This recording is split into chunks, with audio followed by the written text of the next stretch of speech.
Hi guys, welcome to revision time. आज मैं ला रही हूँ आप सभी के लिए आरपीएफ कांस्टेबल एग्ज़ाम 2025 के लिए प्रैक्टिस सेट की वीडियो। तो जिन भी लोगों के एग्ज़ाम 17 और 18 मार्च को होने वाले हैं उन लोगों के लिए ये वीडियो है। जितने भी एग्ज़ाम अभी तक हुए हैं उसी बेसिस पे मैंने क्वेश्चन लिए हैं जीके जीएस के।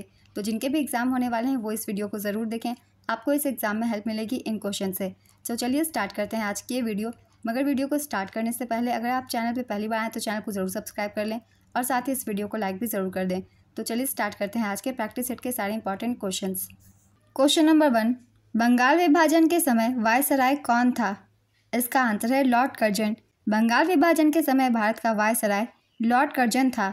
उन्होंने 20 जुलाई 1905 को बंगाल के विभाजन की घोषणा की थी और यह विभाजन 16 अक्टूबर 1905 से लागू हुआ। उस समय बंगाल भारत का सबसे अधिक आबादी वाला प्रांत था, जिसमें लगभग 8 करोड़ लोग रहते थे। इस विभाजन के विरोध में देश भर में बंग भंग आंदोलन शुरू हो गया। साल 1911 में लॉर्ड हार्डिंग द्वितीय ने इसे वापस ले लिया था। लॉर्ड कर्जन के बारे में बहुत सारे इंपॉर्टेंट पॉइंट्स है, इसकी भी एक बार हम रिवीजन कर लेते हैं। भारत में पुलिस आयोग की स्थापना वायसराय लॉर्ड कर्जन के समय हुई थी। साल 1902 में लॉर्ड कर्जन ने सर एंड्रयू फ्रेजर के नेतृत्व में एक पुलिस आयोग का गठन किया था। इस आयोग का मकसद ब्रिटिश भारत के सभी प्रांतों में पुलिस प्रशासन की जाँच करना था। इस आयोग ने अपनी रिपोर्ट साल 1903 में पेश की थी। उन्होंने वर्ष 1899 में कलकत्ता निगम अधिनियम पारित किया। कर्जन के कार्यकाल के दौरान 1899 से 1900 में एंटनी मैकडॉनल्ड की अध्यक्षता में एक अकाल आयोग गठन किया गया था। कर्जन के समय ही 1902 में थॉमस रैली की अध्यक्षता में एक विश्वविद्यालय आयोग का गठन किया गया था। ये सभी आयोगों के गठन आपको याद रखने हैं और इनके ईस्वी भी। कर्जन 39 वर्ष की आयु में भारत के सबसे कम उम्र के वायसराय बने थे। लॉर्ड हार्डिंग द्वितीय के समय 1911 में दिल्ली दरबार का आयोजन किया गया। इस दरबार में राजा जॉर्ज पंचम ने शिरकत की थी और इस दरबार में ही हार्डिंग ने राजधानी को कलकत्ता से दिल्ली स्थानांतरित करने की घोषणा की। लॉर्ड हार्डिंग ही वह पहले शख्स थे जिन्होंने साल 1911 में जॉर्ज पंचम के दिल्ली दरबार में इस बात की घोषणा की थी कि बंगाल विभाजन के बाद संयुक्त बिहार की राजधानी पटना होगी। नेक्स्ट क्वेश्चन, पहले एशियाई खेलों का आयोजन कहाँ हुआ था? इसका आंसर है भारत। पहले एशियाई खेल साल 1951 में भारत की राजधानी नई दिल्ली में आयोजित किए गए थे। इन खेलों का उद्घाटन भारत के राष्ट्रपति राजेंद्र प्रसाद ने मेजर ध्यानचंद नेशनल स्टेडियम में किया था। इन खेलों में भारत ने 51 पदक जीते थे, जिनमें 15 स्वर्ण, 16 रजत और 20 कांस्य पदक शामिल थे। इन खेलों में भारत जापान के बाद पदक तालिका में दूसरे स्थान पर रहा था। इन खेलों में रोशन मिस्त्री ने महिलाओं की 100 मीटर और 400 मीटर रिले में रजत पदक जीता था। भारत में दूसरी बार एशियाई खेलों का आयोजन साल 1982 में भारत की राजधानी नई दिल्ली में हुआ था। इन खेलों का उद्घाटन 19 नवंबर 1982 को जवाहरलाल नेहरू स्टेडियम में हुआ। 1982 में एशियाई खेलों का शुभंकर अप्पू था। अप्पू एक हाथी था। यह इस खेल का 9वां संस्करण था। एशियाई खेल 2018 18 अगस्त से 2 सितंबर 2018 तक इंडोनेशिया के जकार्ता और पालेम्बांग शहरों में आयोजित हुआ। यह इसका 18वां संस्करण था। 2022 में एशियाई खेलों का 19वां संस्करण हांगझाओ चीन में आयोजित किया गया था, जिसमें भारत ने कुल 107 पदक हासिल किए थे। 20वें एशियाई खेल 2027 में जापान में आयोजित किए जाएंगे। नेक्स्ट क्वेश्चन, तंजौर बाला सरस्वती किस नृत्य शैली से संबंधित है? इसका आंसर है भरतनाट्यम। तंजौर बाला सरस्वती भरतनाट्यम शास्त्रीय नृत्य से संबंधित है। उन्हें 1957 में पद्म भूषण और 1977 में पद्म विभूषण से सम्मानित किया गया था। उन्हें 1955 में संगीत नाटक अकादमी पुरस्कार से भी सम्मानित किया गया था। भरतनाट्यम तमिलनाडु का एक शास्त्रीय नृत्य है। यह भारत की सबसे प्राचीन शैली है। इसका उल्लेख शिल्पाधिकारम और भरत मुनि के नाट्य शास्त्र में मिलता है। यह मूलतः सादीराटम या थेवरटम के नाम से जाना जाता है। भरतनाट्यम नृत्य को एकहारे के रूप में जाना जाता है, जहां एक नर्तक एक ही प्रदर्शन में कई भूमिकाएं निभाता है। अलारिपु, जातिस्वरम, शब्दम, वर्णम भरतनाट्यम के कुछ तत्व हैं। भरतनाट्यम के कुछ प्रमुख कलाकारों के नाम हैं यामिनी कृष्णमूर्ति, कोमल वर्धन, वैजयंतीमाला, एस.के. सरोज, पद्म सुब्रमण्यम, रुक्मणी देवी अरुंडेल, लीला जैक्सन, राम गोपाल इत्यादि। तो ये सभी भरतनाट्यम से कुछ इंपॉर्टेंट पॉइंट्स थे। इन सभी को अभी आप सब ध्यान में रखिएगा। अगला क्वेश्चन है, निम्न में से किस राज्य का लिंगानुपात सबसे अधिक है? इसका आंसर है तमिलनाडु। 2011 की जनगणना के अनुसार भारत का लिंगानुपात 943 है।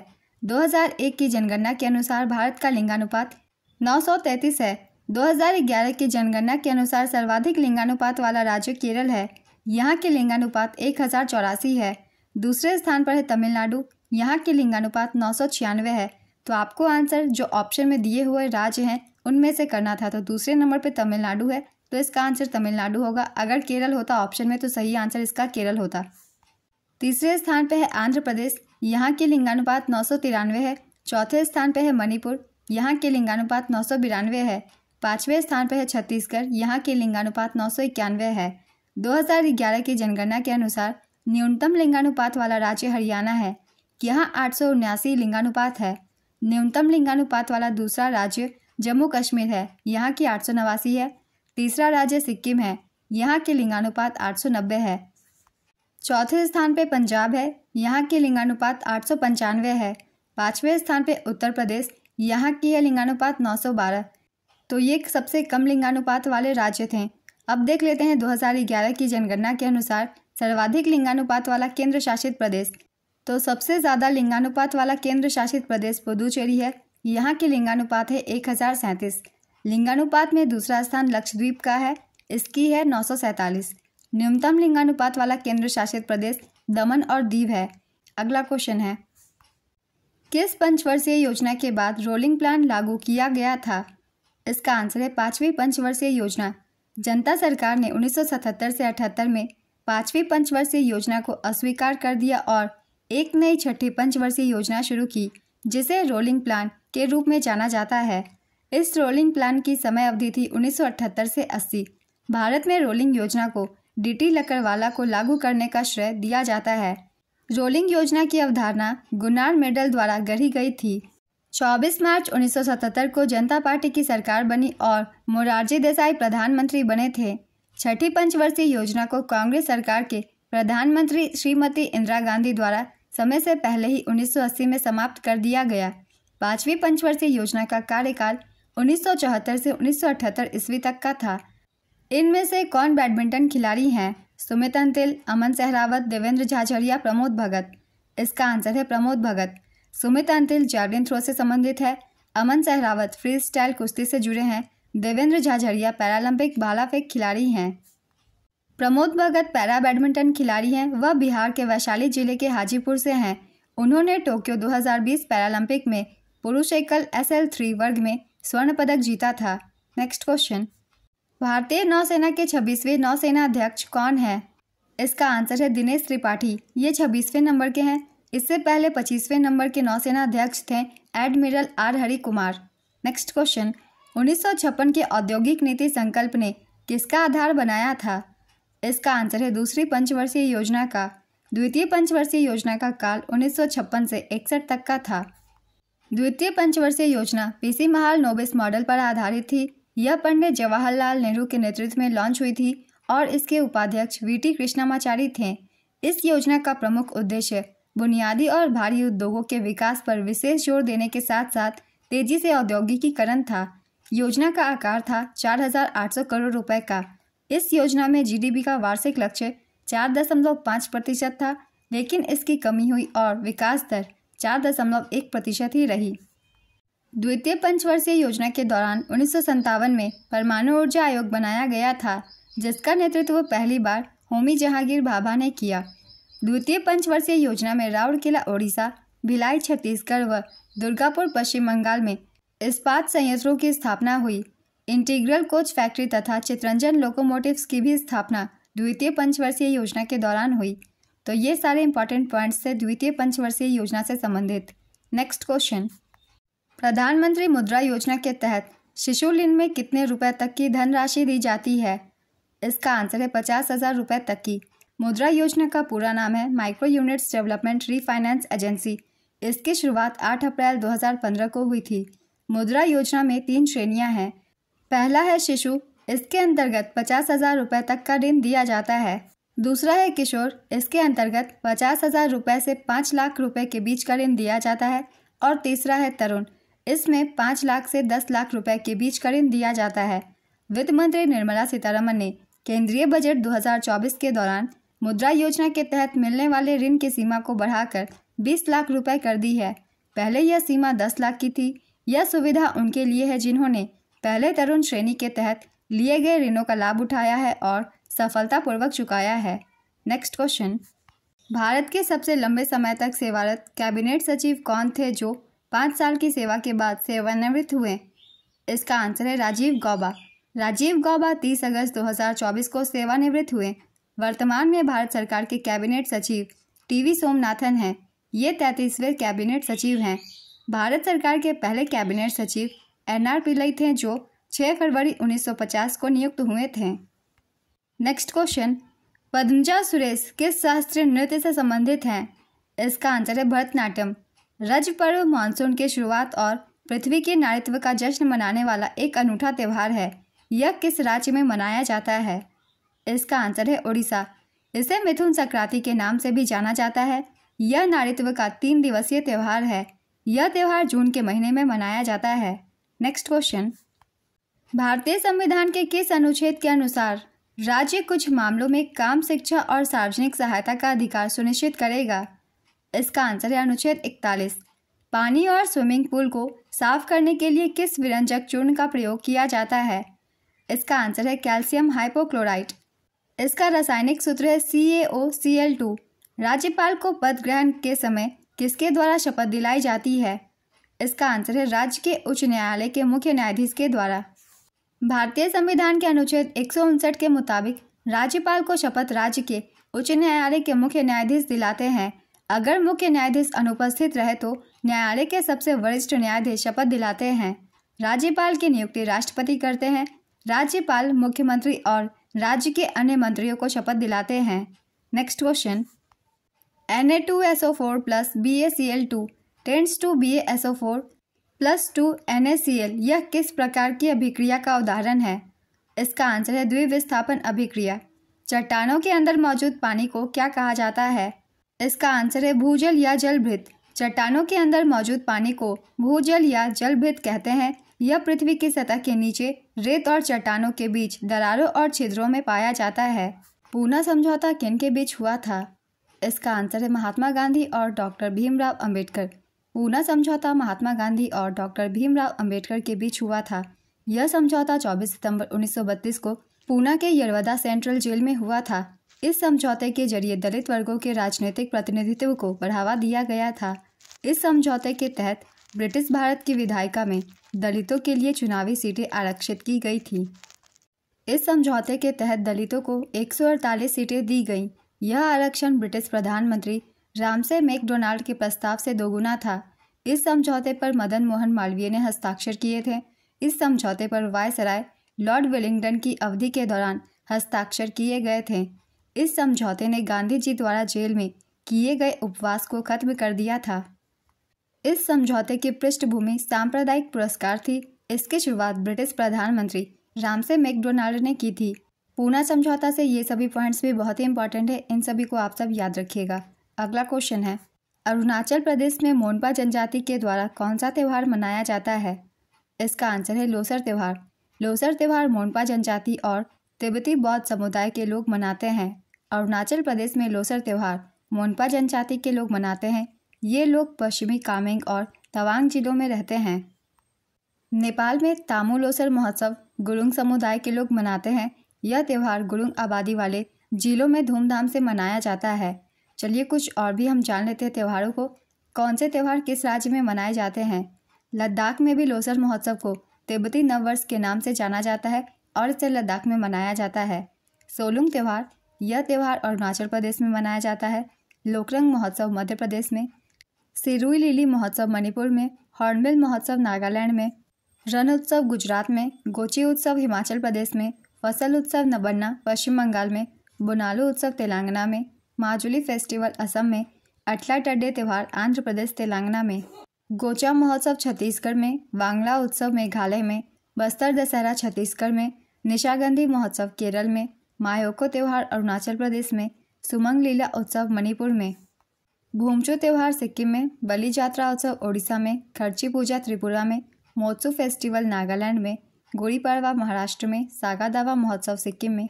थाईपुसम महोत्सव तमिलनाडु में, खजुराहो उत्सव मध्य प्रदेश में, नोंगक्रेम फेस्टिवल मेघालय में, लोकरंग महोत्सव मध्य प्रदेश में, करम उत्सव झारखंड में, रोहिणी उत्सव झारखंड में, Khasi festival Meghalaya, Sunburn festival Goa, Maghi Purnima Chhattisgarh, Dehing Patkai महोत्सव असम, मोनपा उत्सव अरुणाचल प्रदेश, बेहुला उत्सव बिहार, उगादी उत्सव आंध्र प्रदेश, चपचारकूट मिजोरम।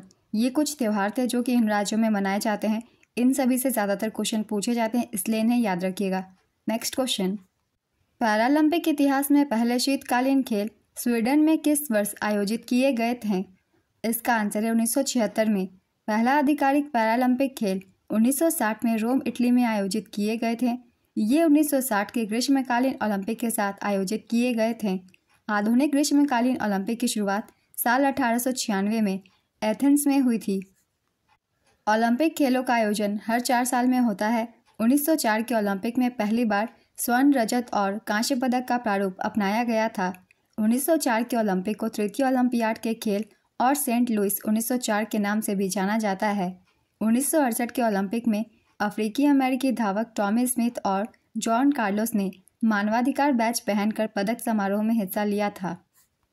भारत में पहली बार 1900 में ओलंपिक खेलों में भाग लिया था।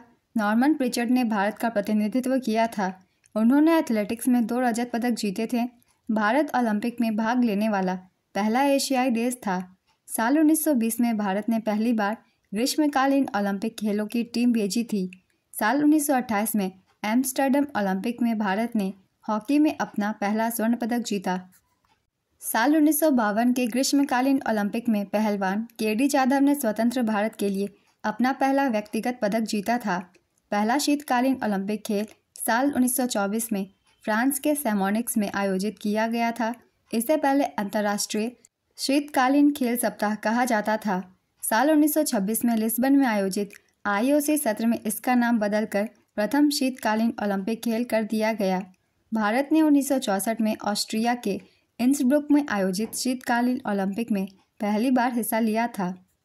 तो ये कुछ इंपॉर्टेंट पॉइंट्स थे ओलंपिक से और शीतकालीन ओलंपिक से, इन्हें भी आप सब ध्यान में रखिएगा। अगला क्वेश्चन है, 2011 की जनगणना के अनुसार सबसे कम महिला साक्षरता दर किस राज्य की थी? इसका आंसर है बिहार। न्यूनतम महिला साक्षरता वाला राज्य बिहार था।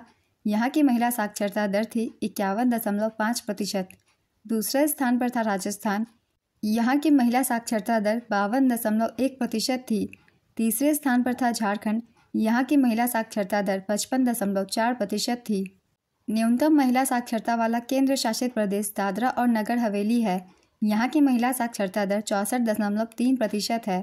2011 की जनगणना के अनुसार न्यूनतम पुरुष साक्षरता वाला राज्य बिहार है। यहाँ की पुरुष साक्षरता दर है 71.2%। दूसरे स्थान पर अरुणाचल प्रदेश। यहाँ की पुरुष साक्षरता दर 72.6%। तीसरे स्थान पर आंध्र प्रदेश। यहाँ की पुरुष साक्षरता दर 74.9%। न्यूनतम पुरुष साक्षरता वाला केंद्र शासित प्रदेश दादरा और नगर हवेली है। यहाँ की साक्षरता दर है 85.2%। तो ये सभी इंपॉर्टेंट पॉइंट्स है महिला और पुरुष दोनों ही के साक्षरता दर से रिलेटेड, इन सभी को भी याद रखिएगा। अगला क्वेश्चन है, नेपाल में किस धर्म के लोग सबसे ज़्यादा रहते हैं? इसका आंसर है हिंदू। साल 2021 की जनगणना के मुताबिक नेपाल में हिंदुओं की संख्या 81.19% है, बौद्धों की 8.21% है, मुस्लिम की 4.39%, स्वदेशी जातीय धर्म की 3.17%, ईसाई की 1.76%, सिख की 0.01% और जैनों की 0.01%। तराना गायक पंडित रतन मोहन शर्मा का संबंध किस घराने से है? इसका आंसर है मेवाती घराने से। मेवाती घराने की स्थापना उस्ताद घाघे नज़ीर खान ने की थी। नेक्स्ट क्वेश्चन, भारतीय शिवाजी किस शास्त्रीय नृत्य से संबंधित है? इसका आंसर है मोहिनी अट्टम। मोहिनी अट्टम से संबंधित कुछ कलाकारों के नाम हैं हेमा मालिनी, रागिनी देवी, गीता गायक, कनक रेले, श्रीदेवी, काला देवी, भारती शिवाजी, कल्याणी अम्मा। इन सभी का संबंध मोहिनी अट्टम नृत्य से है। नेक्स्ट क्वेश्चन, ज़ेरोफ्थाल्मिया बीमारी किस विटामिन की कमी के कारण होता है? इसका आंसर है विटामिन ए। नेक्स्ट क्वेश्चन, 42वें संशोधन द्वारा भारत के संविधान में कितने मौलिक कर्तव्य जोड़े गए थे? इसका आंसर है 10। 42वें संवैधानिक संशोधन अधिनियम 1976 द्वारा भारतीय संविधान में 10 मौलिक कर्तव्यों को जोड़ा गया। 42वें संविधान संशोधन द्वारा भारतीय संविधान में भाग 4A और अनुच्छेद 51A को जोड़ा गया था। मूल संविधान में मौलिक कर्तव्यों की कोई सूची नहीं थी। भारत के संविधान में मौलिक कर्तव्यों का उल्लेख अनुच्छेद 51A में किया गया है। स्वर्ण सेन समिति की सिफारिश पर मौलिक कर्तव्यों को भारतीय संविधान में जोड़ा गया था। 86वें संविधान संशोधन अधिनियम 2002 द्वारा संविधान में 11वां मौलिक कर्तव्य जोड़ा गया। मौलिक कर्तव्य के विचार को रूसी संविधान से ग्रहण किया गया था। नेक्स्ट क्वेश्चन, मौखरी वंश ने मुख्य रूप से किस क्षेत्र में शासन किया था? इसका आंसर है उत्तर भारत। हरिवर्मा कन्नौज के मौखरी राजवंश के संस्थापक थे। यह वंश गुप्त साम्राज्य के पतन के बाद उभरा और बाद में वर्धन वंश के साथ इसका संबंध रहा। नेक्स्ट क्वेश्चन, एक ओवर में कितनी गेंद होती है? इसका आंसर है 6 गेंद। जम्मू कश्मीर पुलिस का विशेष महानिदेशक किसे नियुक्त किया गया है? इसका आंसर है नलिन प्रभात। जम्मू और कश्मीर में सबसे बड़ा धर्म कौन सा है? इसका आंसर है इस्लाम। यहाँ की 68.31% आबादी इस्लाम की है। नेक्स्ट क्वेश्चन, उत्तर भारत में आमतौर पर देखा जाने वाला जल निकासी पैटर्न किस प्रकार का पैटर्न है? इसका आंसर है निकासी स्वरूप। किसी राज्य की विधानसभा को कौन भंग कर सकता है? इसका आंसर है राज्यपाल। संविधान के अनुच्छेद 174 2B के तहत राज्यपाल को यह अधिकार दिया गया है। नेक्स्ट क्वेश्चन, डॉबेराइनर का त्रिक नियम के अनुसार ब्रोमीन एवं आयोडीन के साथ कौन सा तत्व आता है? इसका आंसर है क्लोरीन। प्रधानमंत्री कौशल विकास योजना की शुरुआत कब हुई थी? इसका आंसर है जुलाई 2015 में। भारतीय युवाओं को उद्योग संबंधित कौशल प्रशिक्षण प्रदान करने के लिए केंद्र सरकार ने जुलाई 2015 में PM कौशल विकास योजना की शुरुआत की थी। इस योजना का शुभारंभ केंद्रीय कौशल विकास और उद्यमिता मंत्रालय के द्वारा किया गया था। टैगलाइन है कौशल भारत कुशल भारत। इस योजना के अंतर्गत देश के बेरोजगार युवाओं को कौशल का प्रशिक्षण दिया जाता है। नेक्स्ट क्वेश्चन, निम्नलिखित में से कौन सा युग्म असंगत है? केंद्रक अनुवांशिक सामग्री का नियंत्रक, राइबोसोम प्रोटीन संश्लेषण, लाइसोसोम कोशिका का पाचन तंत्र, राइबोसोम अपशिष्ट पदार्थों का नाश। इसका सही आंसर है राइबोसोम अपशिष्ट पदार्थों का नाश। ये असंगत है, मतलब कि ये गलत मैच है। सही मैच है अपशिष्ट पदार्थों का नाश लाइसोसोम करता है, न कि राइबोसोम। नेक्स्ट क्वेश्चन, PM गरीब कल्याण अन्न योजना किनके द्वारा लॉन्च किया गया था? इसका आंसर है प्रधानमंत्री नरेंद्र मोदी। प्रधानमंत्री गरीब कल्याण अन्न योजना की शुरुआत 26 मार्च 2020 में प्रधानमंत्री श्री नरेंद्र मोदी जी के द्वारा की गई थी। इस योजना का उद्देश्य, इस योजना के तहत केंद्र गरीबों को प्रति माह 5 kg मुफ्त राशन उपलब्ध कराएगा। प्रारंभ में यह योजना दिसंबर 2022 में समाप्त होने वाली थी, फिर इसे दिसंबर 2023 तक बढ़ा दिया गया और अब इसे अतिरिक्त 5 वर्षों यानी कि 2028 तक के लिए बढ़ा दिया गया है। इस योजना की नोडल मंत्रालय है वित्त मंत्रालय। इस योजना के तहत दिसंबर 2028 तक मुफ्त फोर्टिफाइड चावल की आपूर्ति जारी रखने को मंजूरी मिली है। नेक्स्ट क्वेश्चन, 2011 की जनगणना के अनुसार किस केंद्र शासित प्रदेश में जैन धर्म की आबादी सबसे अधिक है? इसका आंसर है नई दिल्ली। राज्यों में सबसे अधिक जैन धर्म की आबादी महाराष्ट्र में है। नेक्स्ट क्वेश्चन, भारत में किस पंचवर्षीय योजना के तहत परिवार नियोजन कार्यक्रम का कार्यान्वयन योजना के प्रमुख लक्ष्यों में से एक था? इसका आंसर है चौथी पंचवर्षीय योजना। महिलाओं और बच्चों के लिए विशेष प्रावधान कौन सा अनुच्छेद करता है? इसका आंसर है अनुच्छेद 15(3). अनुच्छेद 15(1) के तहत राज्य किसी भी नागरिक के खिलाफ धर्म, मूल वंश, जाति, लिंग या जन्म के आधार पर भेदभाव नहीं कर सकता। नेक्स्ट क्वेश्चन, हिमाचल प्रदेश में कौन सा दशहरा मनाया जाता है? इसका आंसर है कुल्लू दशहरा। एक बस्तर दशहरा भी मनाया जाता है, इसे छत्तीसगढ़ में मनाया जाता है। नेक्स्ट क्वेश्चन, लॉर्ड हार्डिंग पर बम फेंकने वाले क्रांतिकारी का नाम क्या था? इसका आंसर है रास बिहारी बोस और बसंत कुमार विश्वास। रास बिहारी बोस और बसंत कुमार विश्वास ने मिलकर वायसराय लॉर्ड हार्डिंग पर बम फेंकने की कोशिश की थी। यह घटना 23 दिसंबर 1912 को हुई थी। नेक्स्ट क्वेश्चन, अरुणाचल प्रदेश के संबंध में संविधान अनुसूचित जनजाति आदेश संशोधन विधेयक 2024 में किस जनजाति को हटाने का प्रावधान है? इसका आंसर है आबोर। इस विधेयक का मकसद अरुणाचल प्रदेश की अनुसूचित जनजातियों में संशोधन करना है। नेक्स्ट क्वेश्चन, किस अनुच्छेद के तहत सर्वोच्च न्यायालय के मौलिक क्षेत्राधिकार का वर्णन किया गया है? इसका आंसर है अनुच्छेद 131। 2023 तक कौन सी टीम सबसे ज़्यादा सैयद मुश्ताक अली ट्रॉफी जीती है? इसका आंसर है तमिलनाडु। तमिलनाडु ने 3 बार सैयद मुश्ताक अली ट्रॉफी जीती है। सैयद मुश्ताक अली ट्रॉफी भारत का प्रमुख घरेलू T20 क्रिकेट टूर्नामेंट है। तो आज के प्रैक्टिस सेट के सारे क्वेश्चंस कंप्लीट होते हैं। जितने भी एक्स्ट्रा फैक्ट्स हैं इन क्वेश्चंस के, उन्हें भी आप सब ध्यान से सुनिएगा, क्योंकि उनसे भी क्वेश्चन पूछ लिए जाते हैं एग्जाम्स में।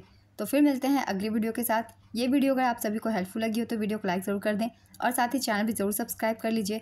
इस तरीके की कम टाइम के प्रैक्टिस सेट आपको आने वाले एग्जाम्स के लिए भी मिलते रहेंगे। तो फिर मिलते हैं अगली वीडियो के साथ। आप सभी को आने वाले एग्जाम्स के लिए ऑल द बेस्ट।